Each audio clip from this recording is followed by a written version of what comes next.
If we pay attention, we can see the signs that somebody is becoming more isolated. They're literally doing less. They have fewer connections with people around them. They might refuse opportunities to go out and about, and they may seem less able to interact effectively.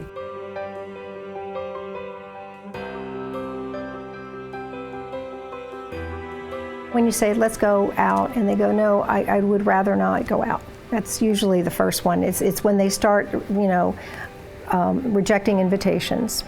Or they say, I don't really feel well today. Would you go out and get me something? They have lots of excuses. Most of it is, I don't feel well today, when they don't want to come out and play, so to speak.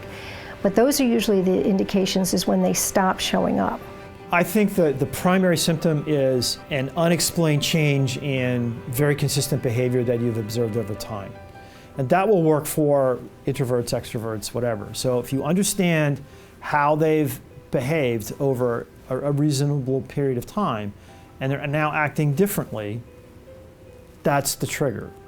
Loss of friends, people move away, people retire, they move away, family members move away for work reasons. Your spouse may die, children may pass away. The longer you live, it's more likely that you may have a child that will pass away. It's really hard to ask somebody, will you come out? Will you join me? A lot of people are afraid to ask because they know they need additional accommodations. They can't maybe hear as well, they don't see as well. Hearing impairment. The idea that hearing impairment actually could cause social isolation makes a lot of sense, but it hasn't been studied, and there are easy solutions for that. It's just that we need to better understand how that contributes to social isolation, because then we can have forums like this that allow us to actually talk to people about destigmatizing a hearing aid, for example. The way sidewalks are designed can keep people in their homes, or the stairs that they have to go in and out of to get outside can keep people isolated. If you see someone you care about, if you have an older relative or friend or coworker, and you see these signs that clearly they are not doing as well as we would like them to do, say something. Reach out, offer to help, offer to be part of the solution. That will move that needle so that people start to have conversations, and people do not suffer, and they don't spend their time alone, isolated, lonely, and depressed.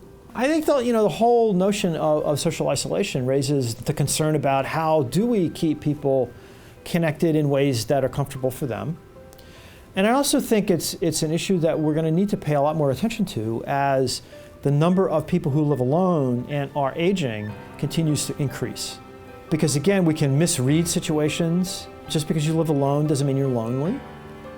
We know that our seniors who are depressed, one of the factors that contributes is they start to feel as if they are a burden to others. They start to feel as if they're no longer needed, they're no longer productive, their families would be better off without them. These are things that people will say as they're contemplating taking their own lives.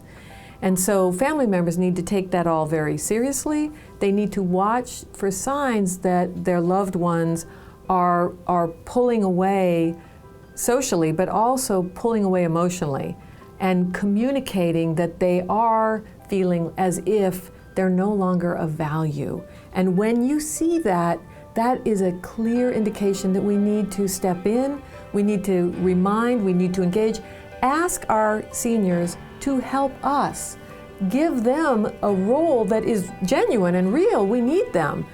We need to tell them in many different ways how much we value them so that they are continuing to be productive members well to the end of their lives.